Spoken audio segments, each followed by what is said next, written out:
ɓiɓɓe fulɓe andu diine maɗa fedde heblo sukaɓe afrique weltare tv takkusan yoni to wasetake to barode jakela to jara guela to sori male to garlol to cila to botto ko on takkusan juula ha to galle ceerno samba thiam to abdallah jeeri ko on takkusan kadi juula ha to galle ceerno haadimo ceerno ndiaye ba to kay hay to babaɓe ko taari ɗum kala ene jeeya e gardidi kabaruji men to leydi Mauritanie milliarduji jeenayyi haalisa uguya e limore hinne nde ko jaru coggu laana taw ko laana andi o kaka hooreji leydi woni l'avion présidentiel to leydi Sénégal cumo waɗi e nder bateau goto to port mo Dakar aljuma hanki o waɗi neɗɗo goto basɗo hen fittade mum to leydi Mali colonel Abdoulaye Maïga ko ministre de l'administration o noddi batu ko fati kayya e heblanade ko fati référendum e nder leydi he to leydi Burkina Faso ko sagataɓe jogitiɓe ha teddi banno jangu mumen e nder juma goto to wuuro witego Gulunkuntu ɓe joɓima pittali ko famɗi kala yimɓe jeenayo to leydi Afrique du Sud man kala jaltugol aduna debbo taw ko gadano présidente assemblée nationale démocratiquement élu e nder leydi Afrique du Sud habaruji men jolam jaɓeri ma jaa ha to Royaume-Uni jehen ha to leydi Ukraine jehen ha to leydi Ukraine jehen ha to leydi Palestine e to Brésil bisimilla mone ketki hotondirte joni piren pacciren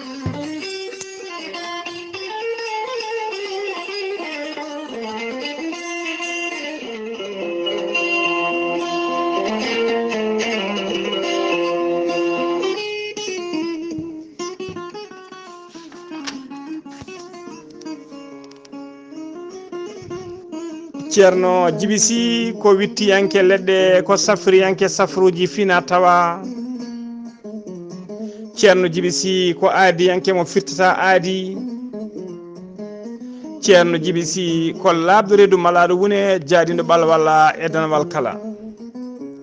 ceerno jibisi ne safara rafiji kewɗi ɗe jiida cirola omo safara rewɓe wonduɓe kista fibrome doggam sitta rewɓe ronkoɓe sowade rewɓe dartoraɓe kala ceerno jibisi ne safara ɓe na wondu worɓe ustoraɓe goragu e yawɓe yitade koye mumen ceerno jibisi ne jogui pegge usula pirtoje dabaruji ɓeydoje arsigaji pewnaɗi bawɗi neldede kala leydi e kala continent mo jomum woni ceerno jibisi ne jogui leɗɗe fannuji tati hen fannu goto so tawi a ƴetti ɗum fodde sappo e tetere fini yaltayma ha laaɓa fannu goɗɗo so a ƴetti ɗum sappo e jeenere fini yaltayma ha laaɓa fannu tatabo waddete koye gawri samme walla gawri ndemiri so tawi a waɗi no wirumani fodde temedere fini yaltayma ha laaɓa ceerno jibisi ne yawrana ɓen rewɓe sattoraɓe dewle ronkoɓe joɗade e cuuɗi mumen walla tiiɗoraɓe dewle ceerno jibisi ne yawrani ɓen weddaɓe korte ɓe arsigaji men kippi ceerno jibisi ne andina dendagal kilineɓe mum kala to neɗɗo wawi wonde e kala leydi e kala continent e kala wuuro to mbawɗa wonde safruji maɗa e leɗɗe ma ne mbawi yettadema hano hannirta ni so tawi on pamodiri ceerno jibisi ko labdo reedu malaɗo wune so tawi a yennama ka miskino safruma ha mbiya wen taw hay mbuɗa yoɓani so wona wonduɓe rafiji ɗiɗi mo cheyɗineji bahlide hoore mum ha haɓɓa walla on janowo barogal ceerno jibisi ne andina dendagal kilineɓe mum e oɗo saaha joni mo tawe nder leydi Sénégal e oɗo saaha nde mo tawe to wuuro men Jum to leegala wuladu beeri en waɗɗani juma muriden kala jiɗɗo jokkodirde e ceerno jibisi so tawi koto banggue appel yiɗɓe hebdemo nder leydi Sénégal numéro makko ko 00 221 78 163 24 82 so tawi noon ko yiɗɓe jokkodirde makko to banggue WhatsApp numéro makko ko leydi Mauritanie mbatta ko 00 222 47 22 80 84 ceerno jibisi ko labdo reedu bawɗo listihar so wannima listihar ko indema inde nene ma dokkatamo o haala ko woni ɓerde ma ha mbiya yoni listihar noon wonɓe leydi Sénégal e dendagal leyɗele taariɗe leydi Sénégal ko temedde nayyi woni 2000 francs so tawi ko leydi Mauritanie ko ujunere mbuɗo guya kala jiɗɗo waddede listihar noon ceerno jibisi ne jogui numéro weeva ko numéro orange money koye on numéro jokkodirta mbaɗa 77 653 03 67 ma yettomo o waɗanma listihar ma ha mbiya yoni ceerno jibisi ne andina dendagal kilineɓe mum wonde base makko tawateɗo to leegal netteke nder Nouakchott ene golla hano hannirta ni tawi ɗo miñi kono wiye ceerno Alassane Sy numéro mum téléphone ko 32 62 04 99 walla mbaɗa 48 10 0013 ceerno Djiby Sy ko laabdo reedu malaɗo woni mbadden dando faade makko.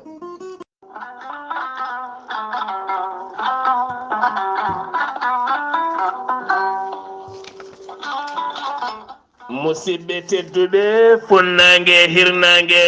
rewoy worgo sahale ɓaleri jam koye are meɗena jam garɗo men ko kiɗe hen lekki kewki kawisaji cafroki ñabboji kewɗi cuuɗotoɗi e nder ɓalli ko wayno joguiɗo caɗele AVC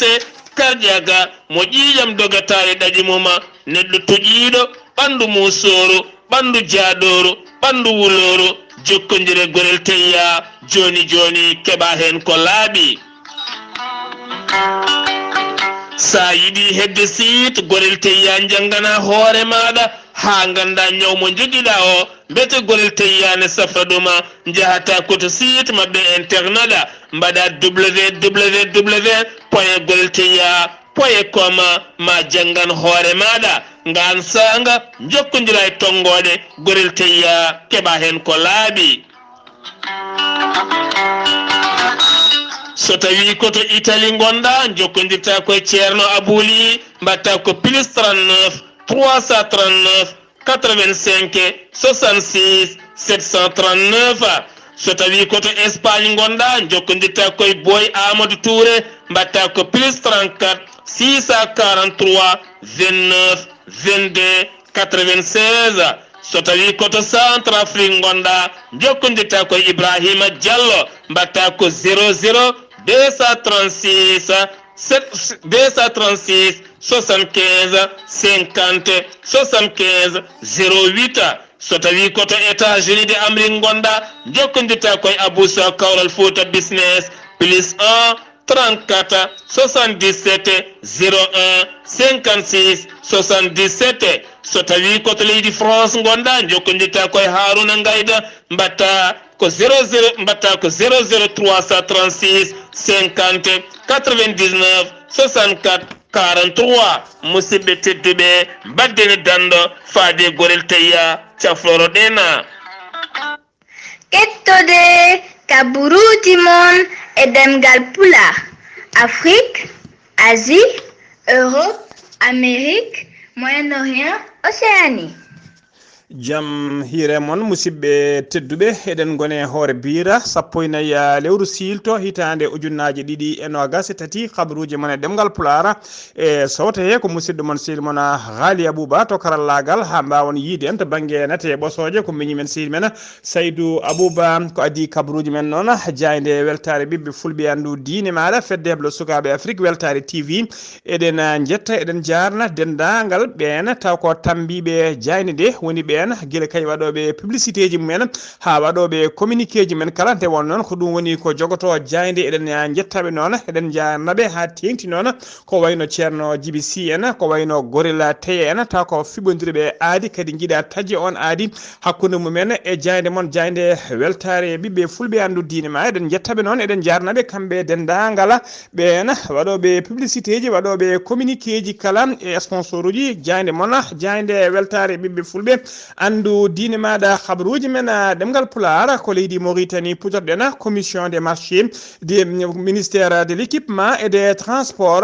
ɓe kawri ɓe mbaɗi approuvé ñande alkamisa ɓennuɗo ko taw ko marché gré à gré ko fati kaya e coɗgol laana diwa ko woni avion présidentiel kana laana noon jaaru makka ko nogas e nayyi piccal jeenayyi million woni 24,9 million taw ko haalisa dollar so ɗum weccitama e ugguya ene hawra 900 millions taw ko halis ogoya e limore hesere nde so tawi noon koye limore hinde nde e ɗum yaha 9 milliards taw ko haalisa ogoya ko société noon biteɗo SKI won FZE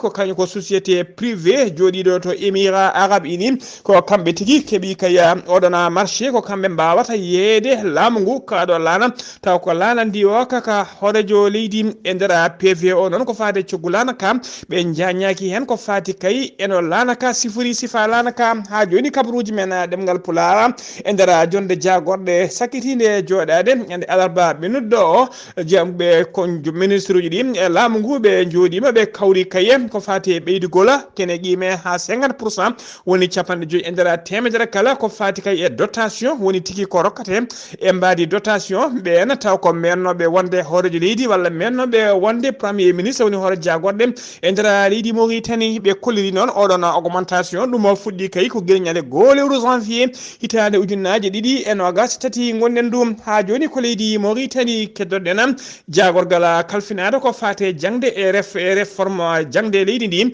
o erima temedde ɗiɗo e jeeɗiɗo instituteur woni jangguinoɓe école aji tokosi wondude 42 professeur uji taw ko woppuɓe poste uji mumen ene jokke haaju men hoɗo saaha kala ɓe garani e poste uji men o erimaɓe noon nde ɓe gartata e poste uji he ko ɓuuri yawde e yaccade o rokkiɓe noon ko 72 heures woni ko balle tati yahdo kay mone mabɓe kala wawi yettade poste mum hano hannirtini omo andinaɓe kadi wonde ngoɗo erago ko avertissement so hono ɗum ɗo so watti lawol koko woni kuugal koko rewnte dow mabɓe ko adi kanko jagorgal kalfinaɗo ko fate jangde noon ko jagorgal kalfinaɗo ko fate celaladi kañum e hoore mum caggal kayde yurniti tawi temedde ɗiɗo e sappo tato fonctionnaire taw ko falɓe gollade e cuuɗi cafriɗi e nder leydi Mauritanie ko woppuɓe poste uji men e oɗo saaha joni ganda ka to woni ɓenne eranoma nde mbawata artude e poste uji men ko ɓuuri yawde e yaccade ha joni ko leydi Mauritanie keddoɗen coalition alternance ko catala ko fa ko catala dendingal landa wiite ko eswaba e landa wiite ko rak noon ko landa ka laamu ko suwa heftinde taw wondude ɓen taw ko yimɓe activiste en hardaneji ɓe jiiɗino yubbinde kay conférence mabɓe de presse ñande alkamisa ɓennuɗɗo o addannoɓe noon yidde yubbinde addannoɓe noon wonno sababu o noon ko yidde andinde yimɓeɓe kay ko fati kay yidde famminde yimɓeɓe andinde ɗumen kay ko fati oɗon coalition moɓe tafi ko fati on coalition mabɓe tafi conférence on laataki saabu kay ko policier ji kañumen tigui gari kadde wi wadde oɗon conférence ɗum noon taw ɓen policier ji kolliri wonde koɓe ngala kayita yamirore kay wadde oɗon conférence ali wula udik on noon ko président de l'organisation de jeunes landa swak on noon swap o holliri tigui wonde ɓe jogui jaati kayit mabɓe yamirore kono noon haɗani police o wawi tigui haddeɓe wadde oɗon conférence ha joni ko leydi Mauritanie kettoɗen laamu leydi Mauritanie sifande ɓe cifodiri noon e société japonaise goto taw koko fati société ko fati awo société biteɗo toni on to biteɗo toni sifande nde noon ko pamte woni accord ko fati awo tawi on accord noon ko contrat mo duuɓi 5 laamu leydi Mauritanie ene yamiri kay oɗon société biteɗo toni de neldata no gasa 5 bateau taw ko batoje mawɗe gawoje fodde duuɓi 5 ene gawa e nder maaje kaɗe ɗe leydi Mauritanie sifande nde noon sifa ko guelñal talata ɓennuɗo o nde sifa koto Tokyo ko lamorgo leydi Japon e saha kay jagorgal leydi Mauritanie kalfinaɗo ko fate awo wonno jillu muɗum to leydi Japon hono Mohamed Wula Abidina Wula Mayifa kañum woni jagorgal leydi Mauritanie kalfinaɗo ko fate awo e jillu makko o wonno ɗum to leydi Japon ha joni kabaruji men ɗemngal pulaar le docker non permanent du port de l'amitié du Nouakchott woni tigui mine baraji rondotoɓe ko teddi ene jolna ko teddi ne jeytina ko teddi guilay sakuji ha e kuliji kala taw kadi koɓe keptinaka mbaɗi diño mumen ñami to mbaɗi diño mumen ɓe mbaɗi diño mabɓe gon diño noon ko yesso galle lamorgo leydi Mauritanie to place de la liberté e nder Nouakchott hollirde mette mabɓe sababu diño ngo noon woni sittingo o ko laamu ngu kay laamu ngu gollotoɓe to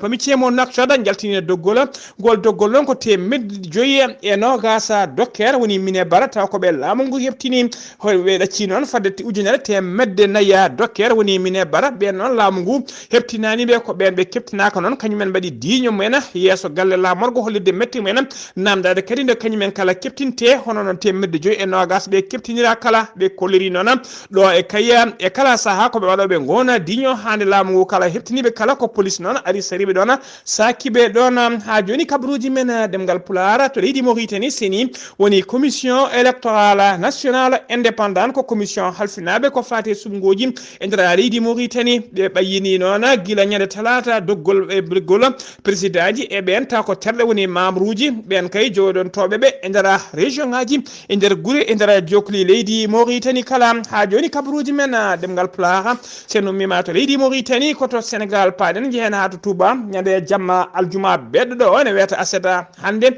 sappo ina yaha lewru silto hitande ujunnaje ɗiɗi e nogas e tati biteɗo Antoine Félix ko jagorgal leydi Sénégal kalfinaɗo ko fate gueɗe nder leydi e jaccingol laamu o wali koto Touba o ardima to noon opération taw ko pattam lemijo dadiɓe guila e gendarmeɓe ha e policier ji kala on opération noon ko gam fittude ñonkoto riwtude e ustude bandiyagal e tekkinde nden ka e kisal e nder Touba e ko taari ɗum kala yesso policier ji e gendarmeɓe hewɓe kanko Antoine Félix o heedi yesso mabɓe ɓe mbawi yettade to rond point mo Touba Fall ɓe jeehi ha to rond point Dara Jolof ha to rond point Ndendi ɓe jeehi ha to poste contrôle mo Touba Khayra ɓe jeehi ha to Elton Mbacké ɓe kanan ɗon kadi saabu ɓe jeehi ha to natirde Mbacké kala e mbadi opération woni orndoyade yiilade kay bandiji yimɓe wuuro ngo e Touba ngo e yimɓe guure taariɗe kala kolliri hen weltare mumen mawde no fewi e oɗo opération saabu kay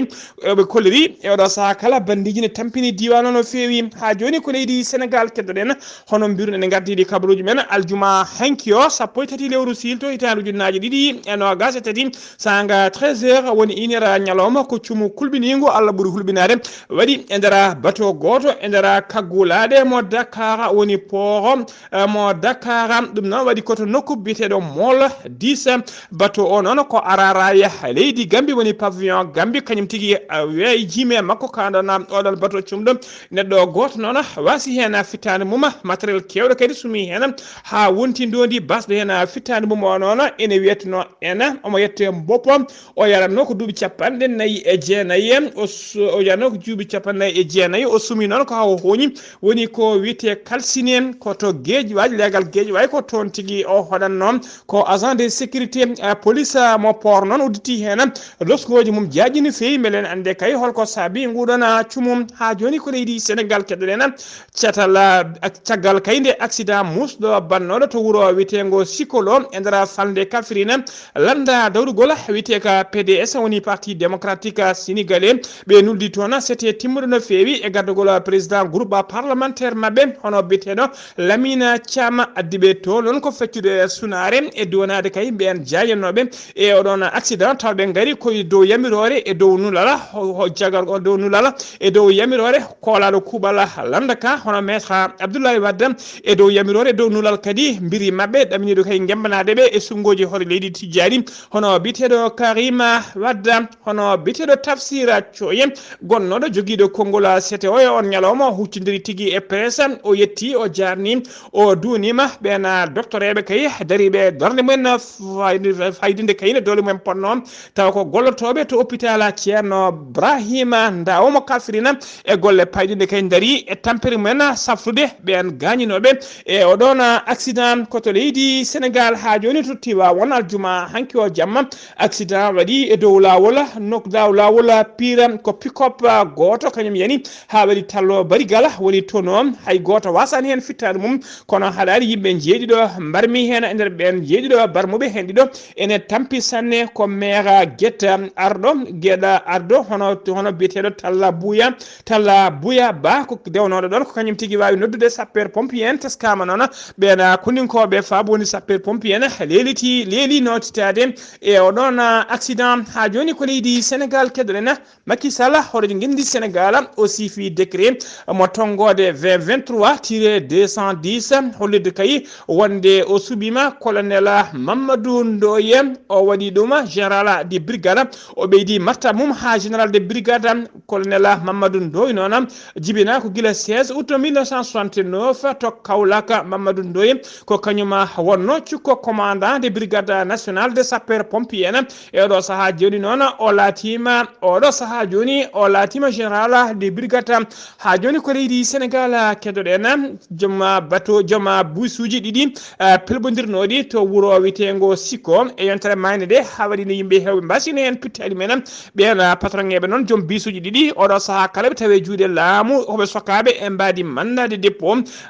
ñalawma hanki o noon ɓen goni birama tina e biteɗo Moussa Sow aljuma hanki o ɓe darima yesso procureur près du tribunal mo grande instance mo Kaolack ko ñande alarba 17 lewru janvier nde gonɗen ɗum ko nden tigui ɓe ñawete ko nden ñawore mabɓe yanata ha laaɓa habruji men ɗemgal pulaar ha joni to leydi Sénégal jiyen ha to Ziguinchor jabbuɗen musidɗo men sehil men Amadou Issa Kébé salamu aleykum wa rahmatullah.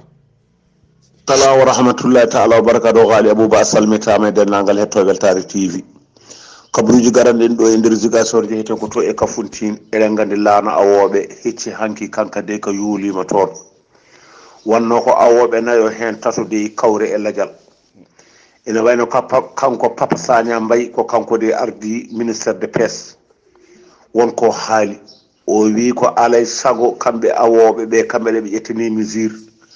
ɓe mbawa heɗade météo ɓe jogo gilet sauvetage ɓe mbawa ƴewde gila e motoruji mabɓe ɓe ha e dennangal ampoule mabɓe kollowo ɓe lawol ngol e radar mabɓe o fof ɓe mbawa joguitade ɗum ɓe mbawa wadde vérifié no tali o ittira mesure ni e fofof kamɓene ko noon ɓe ƴettirte ko ɓuuri yawde e yaccade ina wayno gornama o yaltini duñi jungo e poos kala hen mayɗo tottama million kamɓe tato jawar ngom ko hen wonno e laana ka o yalti laana jolino ko to e Kafountine wonko haali o wi ina wayno kamɓe dey wona pan motor ɓe jogui ko wempeƴerde mawde yani e laana ka ina wayno laana ka fiici nde laana ka fiici joni noon goto fof waɗa hoore muɗum ɓe namde mamumone beele o nawi no gilet sauvetage wutteji ɗiɓi ɓornotoɗi o wi kamɓe fof eɓe jogui kono noon ko Allah waɗi tan ko haaji kankone Allah waɗi haaji o yalti ɗum noon ne wayno laamu ngu ummanima affaire awo ngo ko ɓuuri yawde yaccade kala départ il faut ka waɗe vérifié ande kadi holto yahata holto tolni holto woni ɗum noon laamu Sénégal kamɓene ɓe ƴettanama mesure Weltare TV musidɗo Ahmad Issa Kébé gorko mbotto kabruji ɗo fuɗo radio Zik FM jukkodirde e Ghalii Bah yallah ko walde allahumma amina seydi Kébé golle ma jooɗi peewi senomima to Ziguinchor ko tabal manggal mbatten jeeyen ha to leydi Mali hono hoorejo transition laamu leydi Mali hono colonel Azimi Koïta o joƴƴini o waɗi installé ñande talata ɓennuɗo o ɓe ñande talata ɓennuɗo 10 lewru janvier ndu gonɗen ɗu ɓena wiyeteɓe terde taw ko jeeyaɓe e catala bitegal AIGE woni autorité indépendante de gestion des élections ko catal halfinaɓe ko fati sumgoji e ndera ha leydi Mali kala moni e mabɓe kala noon o joƴƴini ɗum e place mum andini ɗum ɗum tigui holko woni golle mum cérémonie o noon waɗi koto sala de banque mo Kuluba e nder galle lamorgo ngo e tawtorede hoorejo jagoɗo e leydi ndi e tawtorede kadi hono hoorejo CNT woni conseil national de transition e yimɓe gouvernement hewɓe no fewi ardi catala bitegal AIGE ngal noon ko biteɗo Moustapha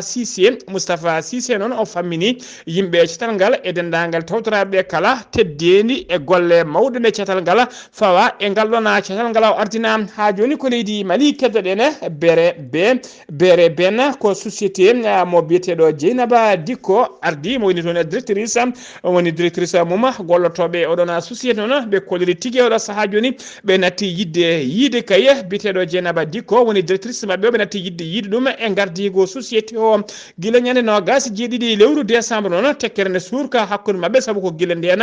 gila nden noon ɓena taw ko syndicat woni hujjikintoɓe gollotoɓe ko gila nden noon ummanino ko fati hollirde wonde ko natanoɓe grève woni tikkere hofgo juuɗe nde waktuji 49 ɓe kolliri noon so tawino kadi hujjaji mabɓe joltaki e nder ɗeɗon balle walla e nder ɗiɗon waktuji koɓe ummontoɓe kadi koɓe jokkoɓe tikkere hofgo juuɗe kala hande hujjaji mabɓe ɗi jokti kala walla hande kanko Dieynaba Dicko nde o itta e gardigo société o kala gollotoɓe société o noon ɓe kolliri tigui wonde comportement woni jikku tigui e gardigo mo Dieynaba o jogui wona tigui yadani haydara e ngar yadani haydara ene lundi ko fati ene lundi kay ene lutodiri no fewi ko fati code de travail woni loi code de travail mo leydi Mali jogui e ɗum lutodiri kadi no fewi e luwaji OIT woni tigui organisation internationale de travailleurs ko fedde gotago windere gollotoɓe ndera leydi e ndera windere he kala ha joni kabruji men e nder leydi Mali aljuma hanki sappo tati lewru janvier hitande ujunnaje ɗiɗi e nogas tati sanga 20h30 woni 8h ene fawi hojomaji capantati jamma ko sagataɓe jogitiɓe ha teddi ɓe cuwa tawa andede kañumen pelli policier goto ɓe jooɓi fittande muma yeeso nokku biteɗo CAECE woni tigui mo nara ko caisse d'épargne woni ko boñe tokoso tawateɗo nara ko policier goto montinoɗon sentinelle kañum fittade mum itta suwa taw noon andede hollo ko yoɓiɓe fittade makko e holko ɓe mbardimo siftinde on noon nara ko wuuro tawtego e nder leydi Mali e nder région mo Kulikoro sara kerol hakkude leydi Mali e leydi Mauritanie ha joni ko leydi Mali keddoɗen colonel Abdoulaye Maïga ko jagorgal kalfinade ko fate gueɗe nder leydi e jaccina gollamu o bismima ñande sappo e ɗiɗi lewru janvier ndu gonɗen ɗum o bismima ardiɓe landaji dawrugol hewɓe batu ko fati kay heblanade référendum woni memtugol tunorgal e ko fati kay yidde wadde tunorgal kesal nder leydi he laamu ngu noon haalino ɗum kene wona joni lebbi tati koye lewru mars nde ko nden tigui ɓe kuccintita ɓesgu leydi ndi ɓe kolirta ɗumen so tawi ko ewi walla ala ene jaadi hen toɓɓe noon ɓurɗe jujjude ɗe hewɓe koliri ardiɓe landaji dawrugol koliri toɓɓe ɓurɗe jujjude ɗe suwa taw haalede ko ɗum saabi landaji kewɗi ne guesine e kay ko fati ene pecci e ngoɗon miijo hewɓe ni koliri tigui fotano ni hay tunorgal yiɗi ɗi fotani memtede e oɗo saaha joni kabaruji men ɗemngal pulaar teno mimata leydi Mali koto Burkina Faso paɗen ñande alarba ɓennuɗo sagataɓe jogitiɓe ha teddi mbaɗi jangu mumen e nder wuuro witego Gulunkuntu ɓe jetti wuuro ngo noon ɓe jaɓani ko jama sanga 19h woni 7h kikire sanga julal fotru ɓe naati e nder jama ɓe jooɓi pittali fodde yimɓe jeenayo e nder hen noon tawe goto e ardiɓe diine wuuro ngo hewɓe waraɓe noon teskama tigui ko hirsaɓe kamɓe foof donc ñande alarba ɓe mbera ñande alkamisa ɓennuɗo koɓe ndena ɓe mbira e nder wuuro ngo ha joni kabaruji men ɗemngal pulaar koto leydi Afrique du Sud paɗen leydi Afrique du Sud tawe sunare mawde no fewi guila aljuma hanki jaltugol aduna biyeteneɗo frene guina wala noon ko debbo ko kanko wonno hoorejo suudu sarɗoyeji gadano hoorejo suudu gardeji gadan taw ko démocratique ma eli woni tigui cuɓaɗo taw joƴƴina tigui ɗum noon koye caggal kayde laamu apartheid gasi ha laaɓi nder Afrique du Sud e oɗo saaha joni génération taw ko libnoɓe momtunoɓe ha laaɓi apartheid nder Afrique du Sud nana gasira seeɗa kanko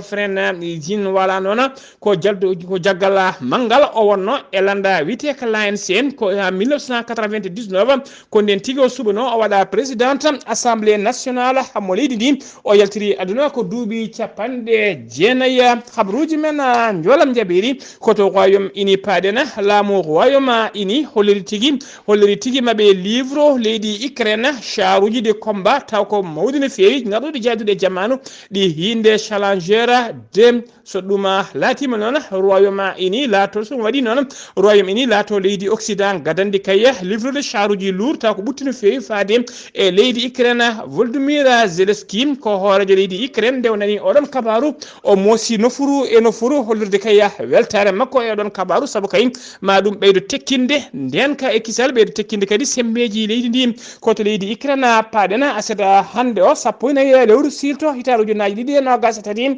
subaka law ko pettoje mawɗe e bottaji musɗi e ottali mawɗi nana e nder wuuro Kiev lamorgo leydi ndi taw ko laaɗe diwoje ɗe leydi Russe kañuma joore mabɓe bomboje e pettoje ɓe joofi noon kadi e nder bombardement o ɓe ɓuuri jofade noon ko infrastructure uji ɓurɗi gardude e nder wuuro lamorgo leydi ndi koto leydi Brésil paɗen André Torres ko mennoɗo wonde ministre de la justice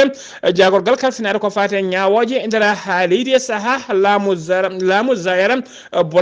Bolazaro kanko noon o wiyama teeɓa aseda hande o sappo e nayyi lewru janvier tan ujunnaje ɗiɗi e nogas e tati to aéroport Brasilia on nanga noon koye mbadi enquête jangu wonnogo e nder leydi he taw koto galle lamorgo ɗum wonno ko ñande jeetati lewru janvier gonɗe ndu taw ko yinnoɓe derguidde kay laamu Lula